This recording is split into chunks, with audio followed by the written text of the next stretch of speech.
Olá, boa noite. Sejam todos muito bem-vindos ao canal Embarque Imediato, trazendo as últimas notícias do mundo rodoviário. Diferentes decisões da ANTT em diferentes instâncias foram publicadas na edição desta terça-feira, dia 19 de dezembro de 2023, no Diário Oficial da União. Pela deliberação número 435 do diretor-geral da Agência Nacional de Transportes Terrestres, a ANTT, em cumprimento à decisão proferida nos autos de agravo de instrumento, deliberou por suspender os efeitos da deliberação número 320 de 9 de julho de 2020. Com isso, restabeleceu os efeitos de medidas favoráveis a Aguerino 600 até o julgamento de mérito do recurso de apelação interposto pela empresa nos autos do processo de origem.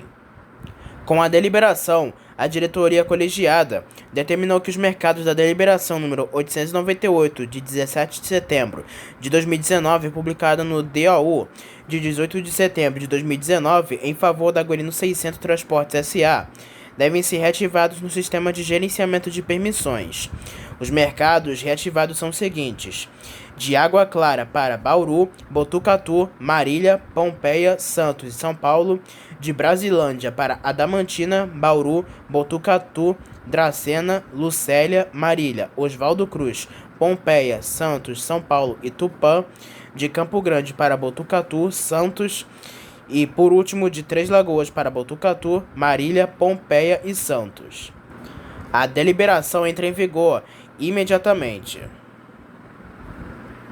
Pela deliberação Supas número 887, atendeu o pedido da Aviação Progresso e Turismo S.A. para modificar a prestação do serviço com a implantação da linha Sapucaia, Rio de Janeiro, a Além Paraíba, em Minas Gerais, de prefixo número 07023900. Já a decisão Supas número 885 indeferiu e negou o pedido de autorização para operar mercados pleiteados pela Real Maia Transportes Terrestres Eireli, por não atender os requisitos de admissibilidade nos termos do artigo 3 da Instrução Normativa número 1, de 11 de agosto de 2020. E, por fim, a deliberação Supas número 886 indeferiu e negou o pedido de autorização para operar os mercados pleiteados pela EMS Transportes e Turismo Eireli, por não atender aos requisitos de admissibilidade nos termos do artigo 3 da Instrução Normativa número 1, de 11 de agosto de 2020. Pela portaria número 110, decidiu a empresa Irmãos Nascimento Turismo Limitada retomar a operação de suas linhas no transporte interestadual de passageiros durante o período de 120 dias. A portaria publicada hoje suspende os efeitos da portaria anterior publicada há quase 2 meses, de número 52. Esta portaria, com data de 19 de outubro, determinou que 39 empresas do transporte rodoviário interestadual parassem de operar suas linhas. Na relação completa estão empresas cujas autorizações de operação já haviam anteriormente sido questionadas pela ANTT. Com a liberação da Irmãos Nascimento, chega a 12 o número das empresas que receberam autorização para voltar a operar suas linhas. Nos últimos dias, a Sulfis publicou portarias com o mesmo teor, liberando as linhas de 11 empresas: JS Turismo, Viação Cetro Move e Evolução Transporte e Turismo, Transaraxá e Porto Rico, Qualitur Transportes Rodoviários, Viação Esmeralda e Viação Platina, Riobolt, Transbrasiliana Transportes e Turismo em Recuperação Judicial, TPC Transportes e Turismo e Sidão Transportes. A Irmãos Nascimento, assim como as outras 11 empresas beneficiadas pelas portarias publicadas recentemente, serão fiscalizadas ao fim do prazo de 120 dias, quanto ao efetivo cumprimento da Resolução NTT 4.499 de 2014 e as condições estabelecidas na portaria SUFES número 52/2023 para a reservação da medida cautelar. A Prefeitura de Porto Velho anunciou nesta terça-feira, dia 19 de dezembro, que irá renovar a frota do transporte coletivo municipal com 47 ônibus 0 km previstos para serem entregues em janeiro e março de 2024. Pesando 17 toneladas, os veículos possuem embarque dianteiro e são divididos em dois tipos de chassis. Foram fabricados 43 chassis de 17 toneladas, com lotação para 84 pessoas, mais 4 chassis de 15 toneladas, que possuem capacidade para 71 pessoas em média, conforme a configuração do salão interno de cada modelo. Esses novos ônibus são equipados com tomadas para carregar celular, Wi-Fi, câmeras de segurança e ar-condicionado, detalhou o prefeito Hildon Chaves durante visita na fábrica Caio Induscar, onde serão produzidos os modelos Apache VIP. Além das tecnologias citadas pelo prefeito, os ônibus levam sistemas de iluminação em LED, janelas com vidros total colados na cor fumê, poltronas e elevador reservados para pessoas com deficiência, mobilidade reduzida e idosos. De acordo com a administração pública, os coletivos atendem ao padrão Procon VIP8 Euro 6, que busca reduzir a emissão de gases poluentes na atmosfera. Anteriormente, em 25 de novembro, foi realizada a entrega de outros 24 ônibus que reforçaram a frota da capital. O consórcio Via JF, que opera linhas municipais em Juiz de Fora, em Minas Gerais, confirmou que ônibus da cidade vão começar a operar sem cobradores. A retirada desses profissionais será gradativa, em um processo de transição e inicialmente vai ocorrer aos domingos. A cidade está recebendo ônibus 0 km e ao todo foram comprados 108 coletivos novos que não estão sendo colocados gradualmente nas linhas. Até o fim deste mês de dezembro, a estimativa é de que 79 veículos novos sejam colocados em circulação, sendo que grande parte não tem cadeira deste profissional. O processo também faz parte da implantação do novo sistema de bilhetagem eletrônica para a cidade, de acordo com a prefeitura. O consórcio garantiu que não haverá demissões de cobradores, mas não serão contratados novos profissionais. A Câmara Municipal de Curitiba, capital do Paraná, aprovou o texto base de um processo de lei que autoriza a compra de 70 ônibus elétricos para a cidade. Ao todo, a proposta recebeu 25 votos favoráveis e 8 contrários em votação realizada nesta segunda-feira, dia 18 de dezembro. Segundo o projeto, o texto fixado para aquisição é de R$ 317 milhões. Além disso, o texto afirma que os veículos serão incorporados ao Fundo de Urbanização de Curitiba em 2025, quando a concessão atual do sistema do transporte coletivo deve ser encerrada. Para a compra dos veículos, a Prefeitura pede a inclusão dos artigos 6A, 6B e 6C da Lei Municipal 12.597 de 2008, que regulamenta o sistema de transporte coletivo. Em sua justificativa, o executivo que defende a operação faz parte do processo de neutralizar emissões de carbono até 2050. A meta de administração municipal a médio prazo até 2030 é que 33% da frota operante do transporte coletivo local deve operar com emissões zero, devendo essa condição alcançar 100% da frota até 2050, alinhado às ações globais de sustentabilidade, cita a justificativa do projeto de lei. As emendas à proposta que foram apresentadas pelos vereadores serão discutidas ainda nesta segunda-feira. A Marco Polo anunciou a chegada de modelos de ônibus elétricos ativo integral para a cidade de Porto Alegre, no Rio Grande do Sul.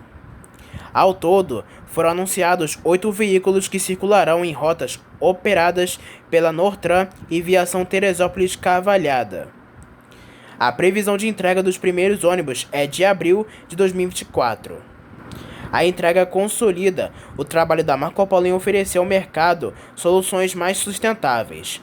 Dentre os trabalhos realizados estão a entrega de veículos elétricos em diversas cidades, incluindo Curitiba, Porto Alegre, Goiânia, Salvador, Belo Horizonte, São Paulo, Manaus, Vitória e Angra dos Reis.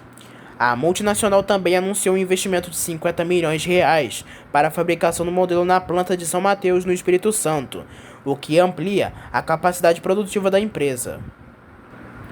Além dos veículos modelo ativo integral, a Marco Polo tem cerca de 700 ônibus híbridos e elétricos desenvolvidos com chassis de parceiros, que circulam em diversos países como Colômbia, Chile, Argentina e Austrália.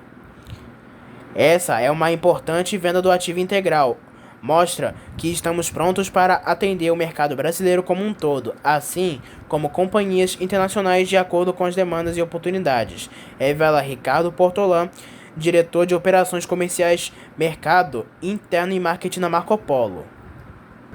O ativo integral é desenvolvido totalmente no Brasil, predominantemente com itens fabricados por empresas nacionais, inclusive de baterias e componentes eletroeletrônicos, e tem um conceito inovador para o transporte coletivo urbano. Os veículos que circularão em Porto Alegre têm capacidade para transportar 81 passageiros, sendo 40 em pé e 41 sentados, poltronas estofadas, espaço para cadeira de rodas entre eixos no lado esquerdo, ar-condicionado e bateria com autonomia de até 280 km e tempo de recarga de até 4 horas. A BID anunciou que inaugurou na planta de Campinas, em São Paulo, um laboratório de estudos do ciclo de produção de placas para energia solar módulos fotovoltaicos. De acordo com a empresa chinesa, que já produz chassis de ônibus elétricos na cidade e estas placas, os investimentos foram de 6 milhões de reais, que integram um pacote de 65 milhões de reais para pesquisa e desenvolvimento no setor de energia solar no Brasil. Ainda segundo a companhia, será o primeiro laboratório da América Latina a estudar todo o ciclo da produção dos módulos fotovoltaicos, desde o beneficiamento do minério de silício, principal matéria-prima. Diante das limitações e altos investimentos na ampliação de infraestrutura de redes de distribuição de energia elétrica, um dos fatores que tem impedido, por exemplo, o avanço da frota de ônibus elétricos na cidade de São Paulo, futuramente a expansão da geração de eletricidade por meio de energia solar é vista como uma das opções para minimizar o problema. Segundo o gerente de pesquisa e desenvolvimento da BID Energia, Rodrigo Garcia, em nota, o Brasil está entre os maiores exportadores de silício do mundo. A BID também anunciou a criação de um centro de serviços para dar assistência às operações que usam baterias da marca e dará início à comercialização de carregadores rápidos para veículos eletrificados. A BID informou nesta sexta-feira, dia 15 de dezembro, que já está pronto o modelo de ônibus elétrico da marca Chassi do D11B, desenvolvido especialmente para a cidade de São Paulo, com carroceria Caio e Millennium. O chassi pode receber carroceria de até 22 metros aproximadamente. Diretores da fabricante estiveram na encalçadora em Botucatu, no interior paulista, para vistoriar o veículo. Segundo a empresa, atualmente o veículo passa por uma série de testes realizados pelas equipes técnicas da BID e da Caio, e analisada desde a parte mecânica até o sistema elétrico e de tração para que os ônibus tenham eficiência. A próxima etapa será de realização de testes na SP Trans para inclusão no modelo na frota da capital paulista. As equipes técnicas da BID e da Caio deram início a uma série de testes no novo ônibus elétrico articulado D11B. O objetivo é garantir a qualidade de segurança do veículo e além de validar seu desempenho nas mais diversas condições, como aclive, declive e curvas acentuais. Os ônibus articulados elétricos foram desenvolvidos para a engenharia da BID no Brasil e são totalmente adaptados para o mercado nacional e capacidade para atender 170 passageiros. Os modelos chassis D11B têm 22 metros de comprimento, baterias de fosfato ferro-lítio e autonomia de até 250 km, com uma carga completa. O tempo de recarga média de até 3 horas. E o modelo é totalmente acessível de piso baixo. Após a conclusão da etapa de testes, o ônibus será encaminhado para a validação da SP Trans, órgão responsável pela gestão do transporte público na cidade de São Paulo. A SP Trans realiza uma avaliação criteriosa do veículo considerando aspectos como desempenho, conforto, segurança e adequação às necessidades da cidade.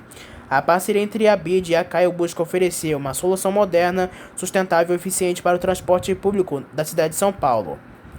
Assim como toda a frota BID, o novo modelo articulado foi desenvolvido com tecnologia de ponta, a fim de proporcionar uma experiência de locomoção mais agradável para os passageiros, além de contribuir para a redução de emissão de poluentes e para a melhoria da qualidade do ar na cidade. A expectativa é de que, após a aprovação da SP Trans, o ônibus D11B esteja pronto para integrar a frota de transporte público da cidade de São Paulo, contribuindo para uma mobilidade urbana mais sustentável e eficiente. O BNDES, o Banco Nacional de Desenvolvimento Econômico e Social, aprovou um financiamento de R$ 80 milhões para o BRT-ABC, corredor de ônibus elétricos rápidos, que está em construção e vai ligar o ABC Paulista aos terminais Tamanduateí e Sacomã na capital. Em nota, a instituição diz que o dinheiro virá do Fundo do Clima do governo federal e vai ajudar no custeio de ônibus elétricos. O BRT-ABC terá 92 veículos articulados do tipo e-Trol, que funcionarão com baterias ou conectados à rede aérea, como se fossem trolleybus, alternando a modalidade. A taxa fixa do financiamento é de 4,5% ao ano e o dinheiro será liberado para a Next Mobilidade, que constrói e vai operar o sistema, como explica o Banco da Nota. O BRT contará com 92 ônibus elétricos e financiamento do Banco Nacional de Desenvolvimento Econômico e Social. Será para a empresa ABC Sistema de Transporte SPE, SA, concessionária estadual, responsável pelo transporte intermunicipal por ônibus da Área 5, da região metropolitana de São Paulo, Santo André, São Bernardo do Campo, São Caetano do Sul, Diadema, Mauá, Ribeirão Pires, Rio Grande da Serra e São Paulo. Os recursos são do Fundo Clima com taxa fixa de 4,5%. O BRT-ABC ligará o terminal Sacomã em São Paulo até o terminal São Bernardo, passando pela cidade de São Caetano do Sul, São Bernardo e Santo André, com 17,3 km de extensão. No terminal Tamanduateí, ocorrerá a integração com as linhas 2 verde do metrô de São Paulo e a linha 10 turquesa da CPTM. Pelo terminal Sacomã, será possível acesso ao centro de São Paulo através do corredor Expresso Tiradentes e a linha 2 do metrô. O terminal São Bernardo será integrado ao sistema de trolleybus do corredor ABD, operado pela ABC Sistema. Seguindo determinação do presidente Lula, o BNDES seguirá atuando para alavancar o desenvolvimento e induzir a geração de emprego e renda de forma republicana. Este projeto específico é estruturante para a região metropolitana de São Paulo e avançamos na transição energética por se tratar de um financiamento de mobilidade urbana com matriz elétrica, explica na mesma nota o presidente do BNDES, Aloysio Mercadante. O primeiro dia de tarifa zero aos domingos nos ônibus da cidade de São Paulo foi marcado por pessoas aprovando a medida, mas também com muitas dúvidas. Passageiros se surpreenderam e questionaram os cobradores sobre a medida. Cobradores disseram já sentir aumento da demanda de passageiros e uma migração de fluxo do metrô para os ônibus. O prefeito Ricardo Nunes informou que podem ser necessárias adequações para atender a demanda dos passageiros. Além disso, o mandatário disse que a expectativa é de que o movimento aumente 50% com a gratuidade. Em nota, a SP Trans informou que não há parcial de dados sobre o número de passageiros transportados até o momento, uma vez que os dados só são contabilizados após recolhimento dos veículos. Além disso, a empresa informou que não foram registradas reclamações sobre descontos indevidos nos saldos do bilhete único. O programa Domingão Tarifa Zero estreou com sucesso neste domingo, dia 17 de dezembro, em todos os ônibus municipais. A população que embarcou em ônibus pôde circular por toda a cidade. Os técnicos da SP Trans acompanham toda a operação e orientam os passageiros. Durante a madrugada, a partir de meia-noite de domingo, a demanda observada se apresentou dentro da normalidade. No período da manhã, os técnicos observaram movimentação um pouco mais intensa nas linhas da cidade, dentro da normalidade.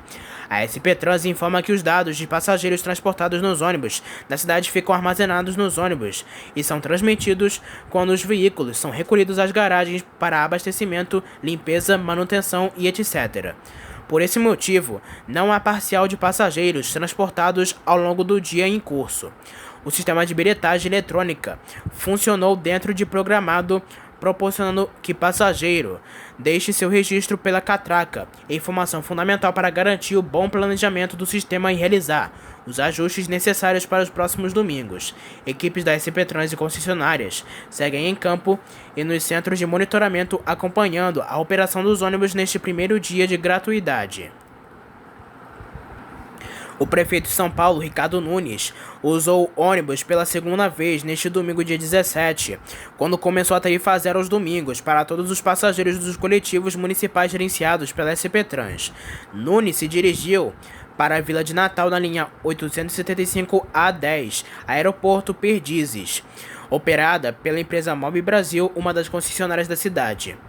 Ainda não há um balanço de passageiros transportados para verificar se de fato a tarifa zero atraiu mais gente para os ônibus neste primeiro domingo, o que só deve ser consolidado nesta segunda-feira, dia 18, quando os dados de todos os validadores de catracas estiverem reunidos. O prefeito, entretanto, disse que tem recebido reações positivas quanto à aceitação dos passageiros e alertou que a gratuidade aos domingos não tem prazo para acabar, sendo assim, não vai se restringir ao fim do ano apenas. Tem sido muito positiva. A gente tem relatos, estamos com pessoas acompanhando os 32 terminais em vários pontos da cidade. Muita gente aproveitando o Domingão Tarifa Zero para poder ir com os amigos ou família curtir a cidade. Estou no ônibus com a minha esposa e minha filha. Conversei com esse casal que está indo para a Vila de Natal, como a gente também está indo.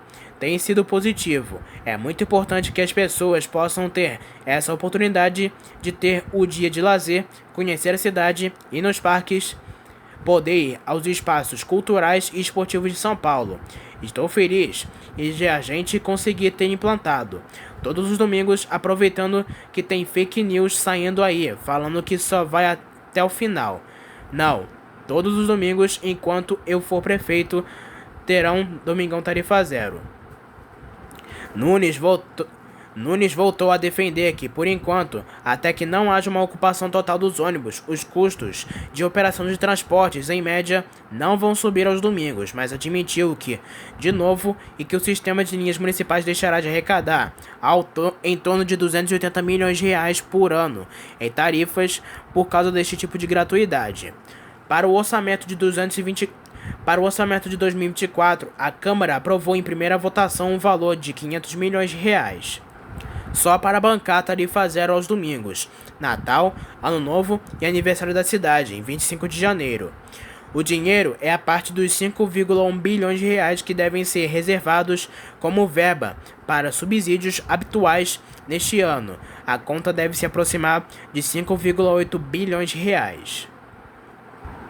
A Prefeitura de São Paulo e a SP Trans informaram no fim da manhã desta segunda-feira, dia 18, que no primeiro domingo da tarifa zero, a demanda de passageiros nos ônibus municipais subiu em 35,2% em relação à média dos domingos em que era cobrada a passagem. O total neste domingo foi de 2,97 milhões de reais de passageiros, enquanto que a média de domingo, quando era cobrada a tarifa, era de 2,2 milhões. O resultado fez a demanda superar ao que era registrado antes da pandemia de Covid-19, quando as catracas registravam 2,8 milhões de reais de pessoas em média. Ainda de acordo com o balanço da Prefeitura e a SP Trans, nas linhas da periferia, o aumento da demanda foi ainda maior, atingindo média de 38% de crescimento no total de passageiros. A percepção de maiores aumentos ocorreu nas regiões de Sesc Itaquera, Parque do Carmo e Parque Ibirapuera. Segundo a Prefeitura, pelo fato de a ocupação dos ônibus antes da tarifa zero ser baixa, em torno de 40%, e mesmo com o aumento, ainda a ocupação não é total, não deve haver mudanças significativas na frota. Ajustes de horários e pontuais em linhas não estão descartados. A tarifa zero será todos os domingos e, por instituída em decreto, não tem prazo de validade, diferentemente de informação não verdadeira que insinuava que a gratuidade seria apenas até 31 de dezembro de 2023. Além disso, a gratuidade será no Natal, Ano Novo e aniversário da cidade de São Paulo, em 25 de janeiro, também sem prazo para acabar. A renúncia em tarifas com a gratuidade é de 283 milhões de reais por ano, fora os custos atuais de operação que, segundo a Prefeitura, não vão aumentar até que se atinja a ocupação total da frota circulante de ônibus, que hoje é de 4,8 mil coletivos em 1.175 linhas. A Prefeitura de Capão Bonito, no interior de São Paulo, informa que a partir desta segunda-feira, dia 18, a cidade contará com o projeto Tarifa Zero nos ônibus. Ao menos 4 coletivos já ganharam a nova identidade visual do novo serviço. Os coletivos possuem maior acessibilidade, ar-condicionado, Wi-Fi e câmeras de segurança. Os ônibus da aviação SKS do modelo Mascarello Granvia 2024 possuem chassi Volksbus 17230 Euro 6. O itinerário detalhado com os bairros e os horários de operação dos ônibus e os novos pontos serão divulgados nos próximos dias. A Prefeitura de Imbituba, em Santa Catarina, informou que a partir da próxima segunda-feira, até o dia 1º de janeiro de 2024, a cidade terá tarifa zero nos ônibus municipais como forma de fomentar a economia neste fim de ano. O anúncio foi feito na tarde desta última sexta-feira, dia 15, com a divulgação do Decreto 191/2023, que visa facilitar o acesso ao comércio local. A partir do dia 2 de janeiro, a tarifa dos ônibus retornam cobradas. A administração municipal não informa o valor do aporte feito para bancar a tarifa gratuita na cidade. A Prefeitura de Teresina informou por meio da Superintendência Municipal de Transportes e Trânsito que estará disponibilizando a tarifa zero nos ônibus municipais neste fim de semana e nos dias 23 e 24 de dezembro. O objetivo da medida é facilitar o acesso dos moradores ao transporte e, com isso, fomentar o comércio na cidade neste final de ano. Todos os ônibus dos 4 consórcios estarão oferecendo a tarifa zero nos 2 próximos finais de semana. A Câmara Municipal de Mogi das Cruzes, na Grande São Paulo, aprovou na sessão nesta quarta-feira, dia 13 de dezembro, indicação do vereador Idigues Martins para que a Prefeitura realize estudos para a implantação de tarifa zero nas linhas de ônibus na cidade aos domingos. O objetivo é verificar os impactos nas finanças do município e as necessidades da ampliação de frota de coletivos e infraestrutura com um eventual aumento de demanda de passageiros. Na indicação, o parlamentar cita o exemplo da capital paulista. Ao mesmo tempo que aprovou a indicação, a Câmara Municipal de Mogi das Cruzes rejeitou por 12 votos a 11 uma emenda ao projeto de lei do orçamento para 2024, que destinaria 26 milhões de reais para custear parte do valor necessário para a tarifa zero nos ônibus aos domingos. Entre os motivos da rejeição, que este tipo de iniciativa teria de vir da própria Prefeitura, com os vereadores remanejando recursos já previstos no orçamento de outras áreas para bancar gratuidade a todos os passageiros aos domingos. O governador do Ceará, Eumano de Freitas, postou em suas redes sociais que sanciou, nesta segunda-feira, dia 18, o programa Vai e Vem, que institui tarifa zero no sistema de ônibus, vans e trilhos que ligam a cidade da região metropolitana de Fortaleza.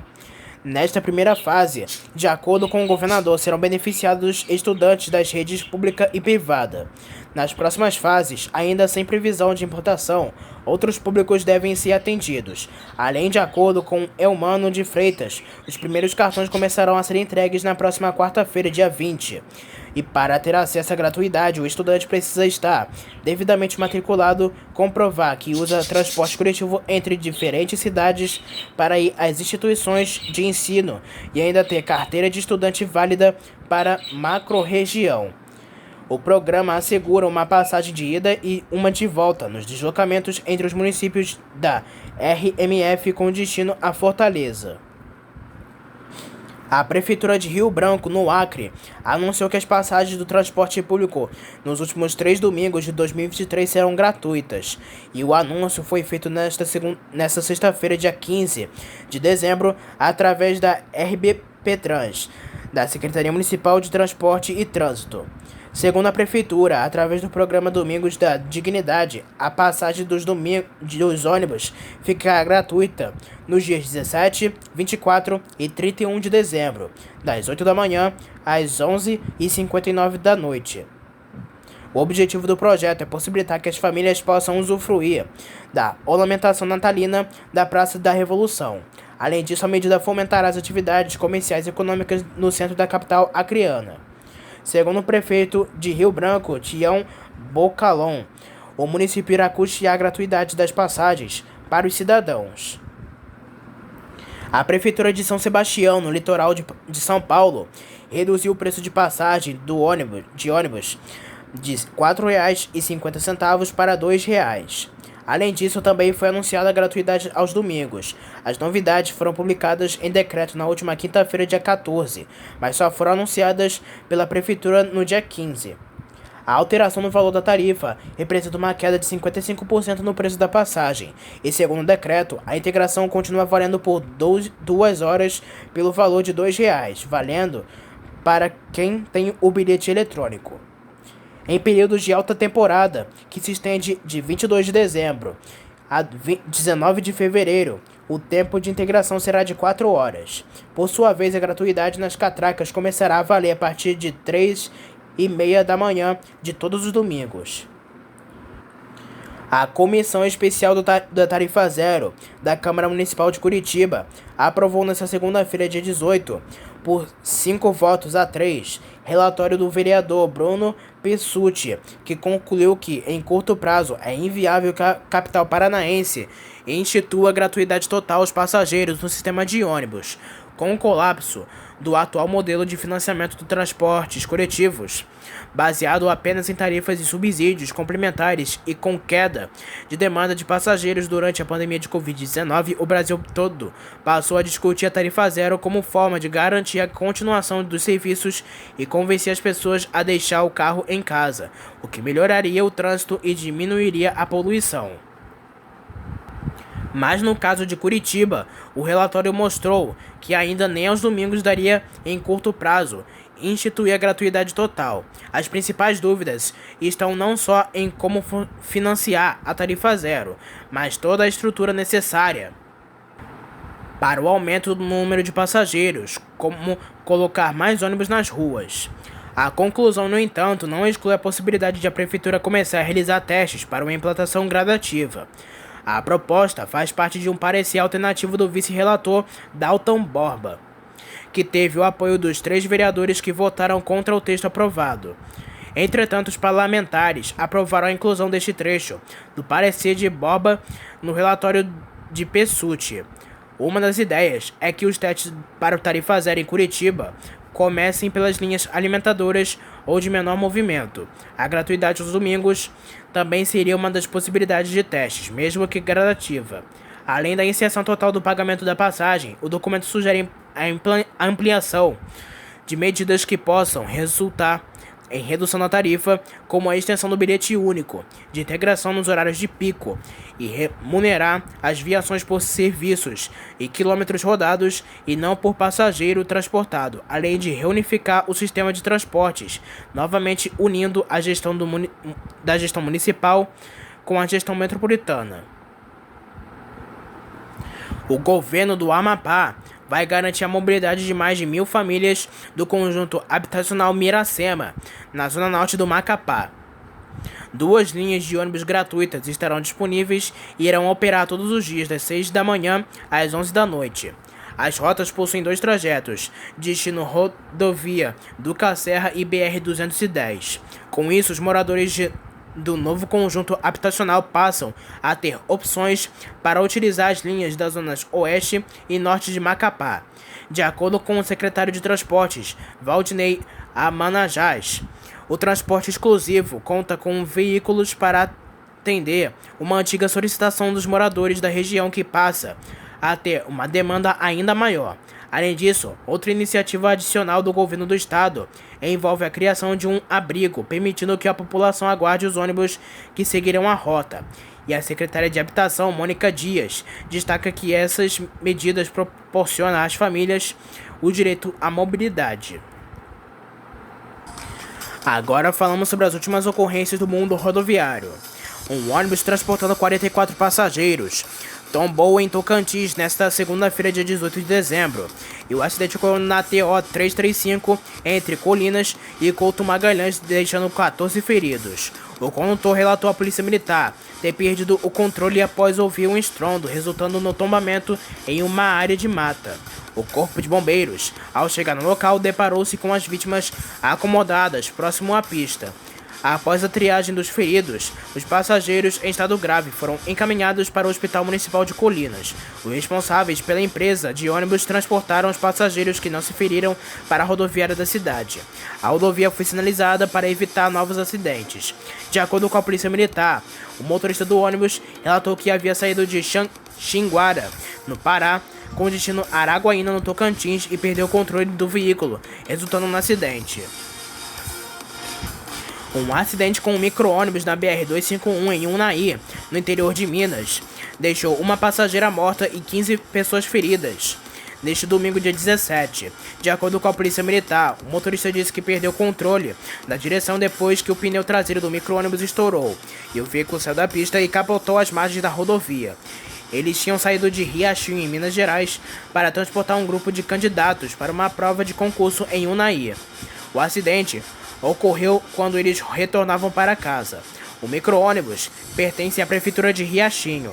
O motorista contou que no momento em que o veículo capotou, ele e uma passageira identificada como Janaína Vieira dos Reis, de 29 anos, foram arremessados para fora do veículo. Ele sofreu escoriações e ela não resistiu aos ferimentos e morreu no local do acidente. Uma outra pessoa foi socorrida em estado grave e inconsciente. Já os outros passageiros sofreram ferimentos leves e se queixavam de dores. O SAMU, Corpo de Bombeiros e uma ambulância da Prefeitura de Natalândia ajudaram no socorro às vítimas. Elas foram levadas para o pronto atendimento de Unai. A perícia da Polícia Civil esteve no local e as causas do acidente serão investigadas. Na manhã desta sexta-feira, dia 15, por volta de 11h40 da manhã, um acidente entre um ônibus da empresa Intervias e uma motocicleta na Avenida Francisco Morato, na altura do número 4.367, em Butantã, resultou no óbito de uma pessoa. Outra vítima, mulher maior de idade, sofreu um trauma no tórax e foi encaminhada ao pronto-socorro do Hospital das Clínicas. Um acidente envolvendo uma carreta, um ônibus e um carro aconteceu na tarde deste sábado, dia 16 de dezembro de 2023. O caso foi registrado na BR-251, na altura da cidade de Francisco Sá, em Minas Gerais. De acordo com o SAMU, a carreta bateu na traseira de um ônibus, que por sua vez atingiu um carro. O serviço informou ainda que o ônibus ia de São Paulo para Alagoas. Ao todo estavam a bordo do veículo 47 passageiros, 2 motoristas e um guia turístico. O motorista, 42, e um passageiro, de 21, precisaram de assistência médica, mas foram atendidos e liberados. Os motoristas do carro e da carreta não se feriram. Ônibus com passageiros tombaram na PI 245 entre os municípios de Itainópolis e Picos na tarde desta segunda-feira, dia 18. Segundo informações da Polícia Militar, o coletivo tombou no município de Geminiano, nas proximidades da BR-407. Uma pessoa morreu e 8 passageiros com ferimentos graves foram encaminhados ao Hospital Regional Justino Luz, em Picos, no Piauí. O automóvel partiu de São Paulo em direção ao estado do Ceará.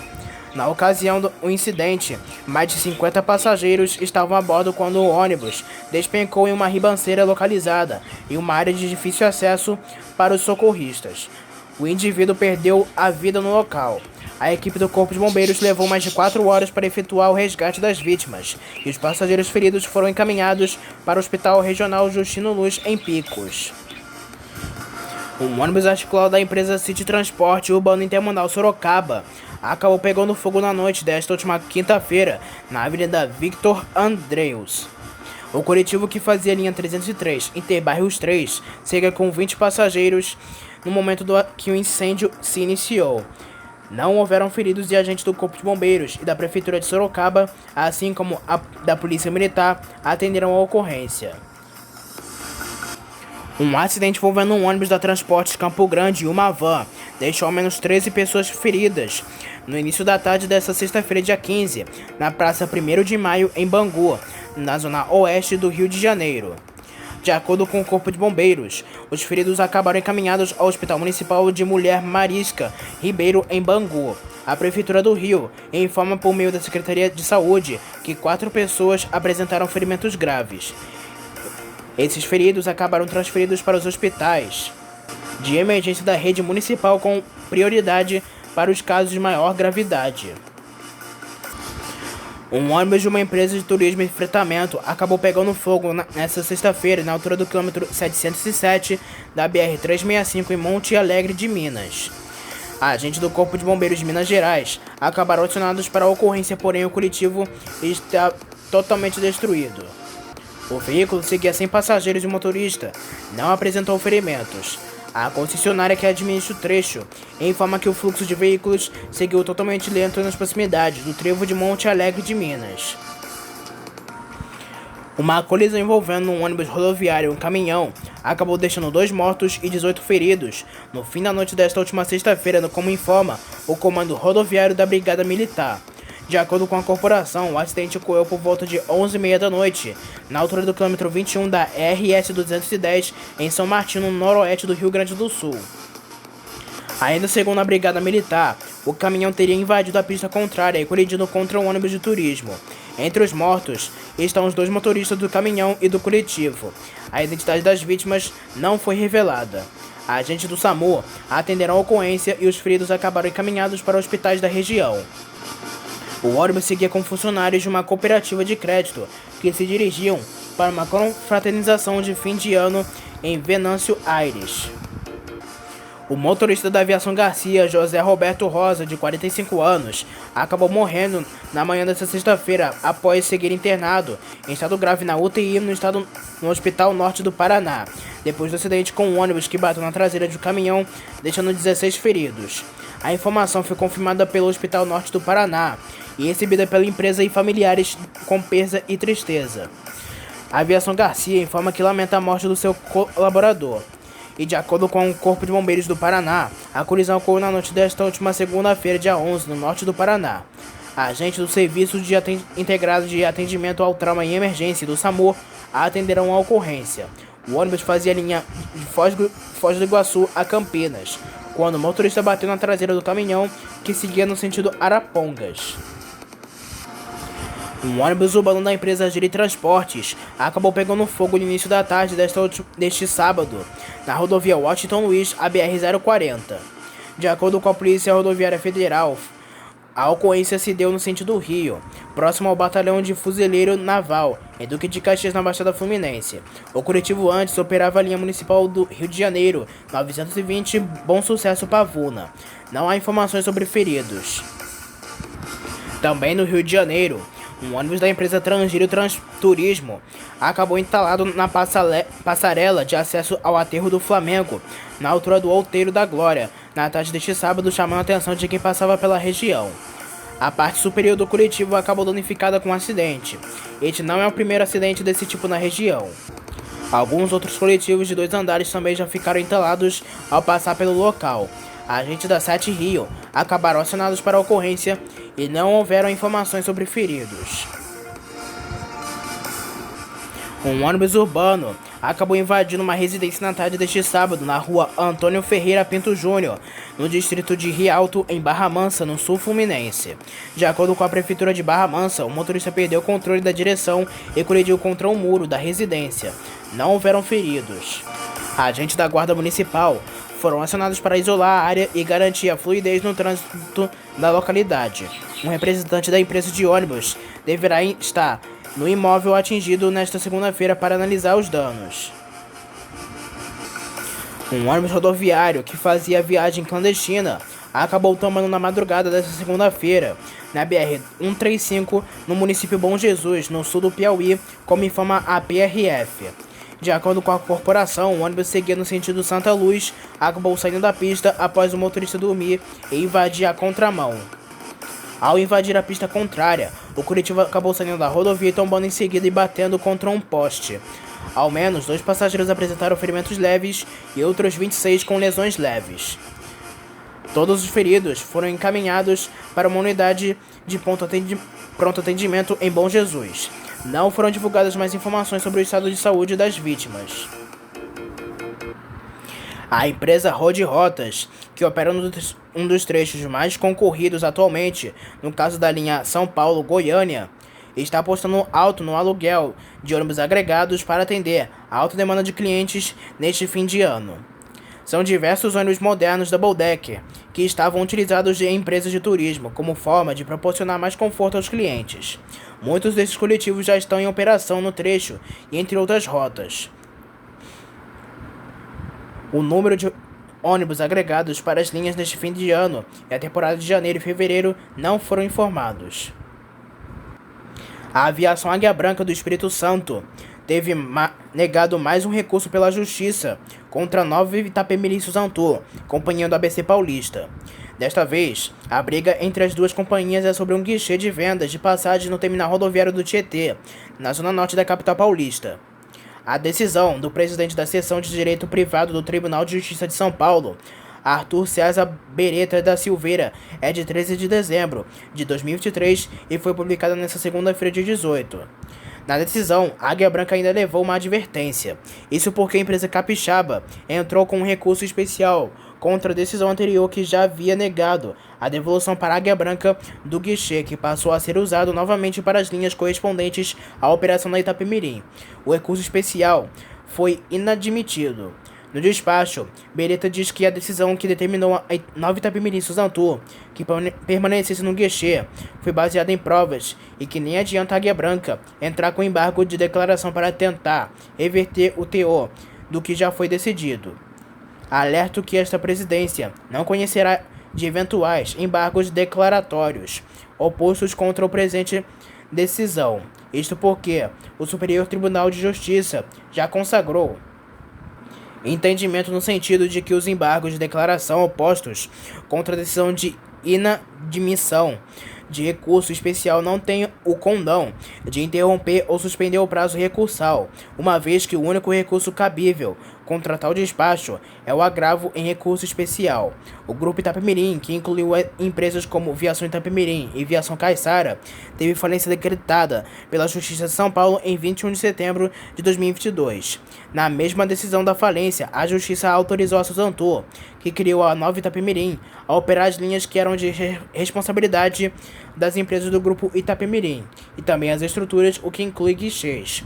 O intuito da decisão é obter recursos aos credores do Grupo Itapemirim, cujas dívidas são em torno de 2,2 bilhões de reais, contando com funcionários e ex-funcionários, impostos, bancos, fornecedores, indenizações por determinação judicial, e o guichê usado pela antiga Itapemirim Caiçara foi desativado ainda antes da falência e repassado para a Águia Branca, que começou a atender no local também, além de outros espaços que já ocupava. A Águia Branca então foi obrigada a sair do espaço que era usado pela Itapemirim e contestou na justiça. De acordo com a Águia Branca, a Nova Itapemirim Suzantur não deveria ocupar o espaço por o guichê do Tietê não é de nenhuma empresa de ônibus, e sim da Companhia do Metrô de São Paulo, a real responsável pelo terminal rodoviário do Tietê. A Susicam é apenas concessionária. Não pertencendo assim a uma empresa de ônibus, o guichê não pode ser considerado um bem para ser arrendado ou um ativo. A devolução do guichê pela antiga Itapemirim ocorreu antes da falência e foi comunicado no processo de recuperação judicial. Portanto, o espaço não pôde ser incluído na decisão que autorizou o arrendamento, mas na decisão que contesta novamente pela Águia Branca no dia 3 de setembro. Em segunda instância, o TJSP já havia negado o recurso da empresa capixaba contra a cessão do guichê. O desembargador Azulmaniste publicou no despacho que a cessão do guichê para a Águia Branca não foi legal, uma vez que ocorreu sem autorização da Justiça e que o uso do espaço pela Nova Itapemirim é fundamental para os credores conseguirem ao menos parte dos recursos aos que têm direito. Assim, a cessão da locação dos módulos de bilheterias ocorreu à revelia do juízo, em claro prejuízo de surgimento das empresas, já que se tratavam de bens fundamentais para a operação de transporte rodoviário interestadual, sendo o principal meio de converter potencial de lucros em realidade, conforme exaustivamente explicitado no acórdão embargado. A Volkswagen Caminhões e Ônibus comemora 3 décadas de sucesso da família Volksbus, uma trajetória que envolve diversos chassis que marcaram época e inspiram até hoje o transporte de passageiros no Brasil. Entre eles está o modelo que serviu de base para a Volkswagen Caminhões e Ônibus no programa Caminho da Escola, conhecido como Jungle Bus, o Volksbus 16180 em sua versão off-road. Já em 1993, anos antes da criação do programa Caminho da Escola, a Volkswagen Caminhões e Ônibus desenvolvia de forma pioneira essa configuração para estradas não pavimentadas que consistia basicamente em suspensão reforçada, com chassi mais alto para proteger componentes, com ângulos de entrada e saída acertados para uma operação off-road. Explica Mauro Simões, gerente executivo de engenharia de pré-desenvolvimento da empresa. Mauro relembra que com esse projeto nasceu o conceito sob medida para os ônibus Volkswagen. O modelo chegou a diversos países da América Latina e também da África. Era possível observar unidades em aplicações severas, como a de mineração ou mesmo no transporte rural e até mesmo na Amazônia. Quando surgiu o programa Caminho da Escola para fornecer acesso à educação a crianças e adolescentes de todo o país, a Volkswagen já era reconhecida por isso. Seguimos assim, como a maior fornecedora de veículos para a iniciativa, com volume que vai superar as 30 mil unidades comercializadas até o fim de 2024. Mas o legado do Jungle Bus não para por aí. Até hoje, todo o novo desenvolvimento dos nossos ônibus é pautado no relacionamento do próximo, com o cliente ouvindo suas necessidades e atendendo sob medida com agilidade e a excelência que são marcadas da família Volkswagen, relata Mauro Simões. Nesta segunda-feira, dia 18 de dezembro de 2023, o governador do Paraná, Ratinho Júnior, anunciou novidades da aviação Garcia no transporte rodoviário do país. Na publicação, o representante de poder público executivo mostra uma nova adesivagem dos ônibus com dizeres de Visite o Paraná, com o intuito de promover o turismo neste final de ano. Mais informações da companhia de transporte podem ser encontradas no site da empresa www.viaçãogarcia.com.br. A Aviação Cidade do Aço, que opera linhas intermunicipais ligando a cidade do Rio até a cidade do Sul Fluminense, como Barra Mansa, Resende e Volta Redonda, é alvo de reclamações de seus clientes. Nos últimos dias, os passageiros que utilizaram os ônibus rodoviários na ligação Rio a Sul Fluminense relataram falta de ar-condicionado funcionando e veículos quebrados. De acordo com os clientes, alguns dos ônibus rodoviários estão circulando com ar-condicionado apenas na ventilação.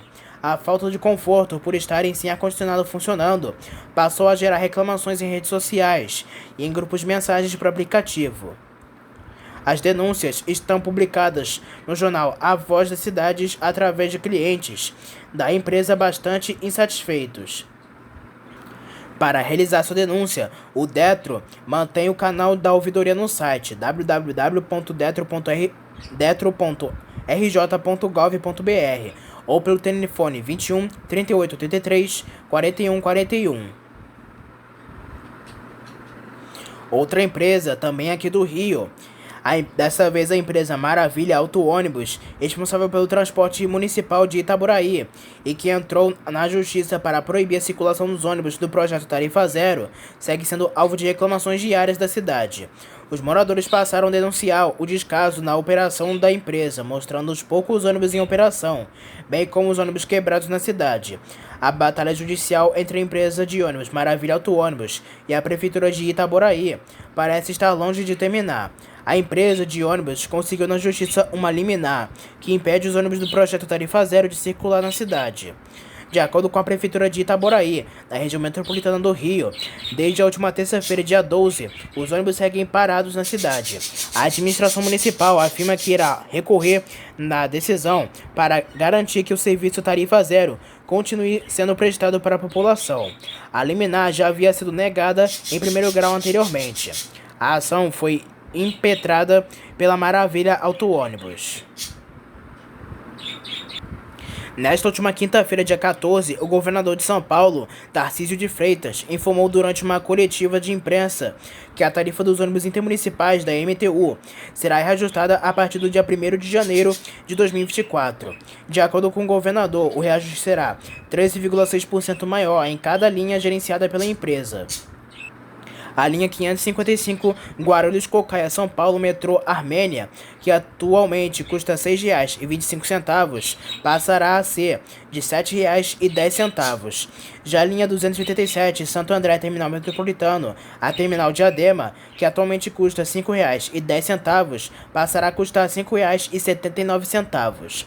Segundo o governador, os subsídios destinados aos ônibus intermunicipais, trens e metrô já estão em valores insuportáveis. O político afirma que o setor segue necessitando sim de um reajuste no valor pago pelo passageiro. Caso não houvesse o emprego de subsídios, as tarifas estariam perto de R$ 8,00 para os ônibus de 6 no sistema ferroviário.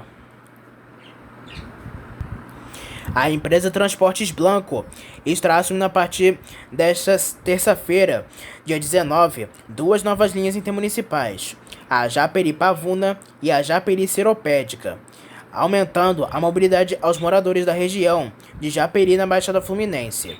Os novos ônibus são considerados importantes por moradores e uma antiga reivindicação dos passageiros. A linha Japeri-Seropédica, que fará o trajeto entre a BR-493, Arco Metropolitano, passando pelo centro de Seropédica e Universidade Rural. Já a linha Japeri-Pavuna passará pela BR-493, passando pela Dutra, Nova Iguaçu, até seguir para Pavuna. As linhas funcionarão inicialmente em caráter experimental todos os dias, a partir das 5 da manhã. Começou a operar na última sexta-feira, dia 15, e segue até sábado, dia 23 de dezembro. Uma operação especial da Volvo para o transporte de curitibanos e turistas que desejam conhecer as atrações do Natal de Curitiba. Um ônibus elétrico da marca está em operação das 7h30 da noite às 10 da noite, no trajeto entre o terminal Campina do Siqueira e o Parque Barigui, o principal da cidade. Foi especialmente decorado para as festas do final de ano. O ônibus, que recebeu luzes em LED e decoração natalina, traz uma atração especial. Oferece música ao vivo durante o trajeto, com um repertório de versões clássicas de Natal e outras canções populares dessa época do ano. A proposta é evidenciar como o silêncio do veículo, que é 100% elétrico, oferece extremo conforto aos passageiros e permite qualidade superior ao transporte. Até mesmo um violino ou um saxofone podem ser ouvidos sem qualquer interferência. As famílias que já participaram da viagem com o ônibus elétrico da Volvo aprovaram a iniciativa. Os trajetos têm duração em média de 20 minutos. Seguem do terminal ao Parque Barigui e em seguida fazem o retorno. A passagem custa R$ 6,00 e o retorno até o parque é de graça. O Volvo BZL elétrico, que está na operação de Natal, realizou demonstração recente em Curitiba, circulando por aproximadamente um mês nas linhas Inter 2 e Interbairros 2, rota que integra vários bairros da cidade e move diariamente mais de 135 mil passageiros. O veículo tem 12,6 metros de comprimento e é equipado com baterias de íon lítio de 94 kW e carrega até 80 passageiros com autonomia para até 300 km. Ele pode circular durante todo o dia e recarregar as baterias na garagem do operador à noite. Além de Curitiba, o ônibus elétrico já participou de demonstrações em São Paulo e seguirá agora para Bogotá, na Colômbia, e Santiago, no Chile. A Volvo Buses é uma das principais fabricantes de veículos comerciais elétricos do mundo, com mais de 5 mil ônibus eletrificados rodando em dezenas de países. A meta é que 50% dos ônibus comercializados pela marca sejam elétricos até 2030. Outra ação em que a Volvo participa no Natal de Curitiba é o patrocínio a árvores de luzes no Centro Cívico, localizada na Avenida Cândido de Abreu.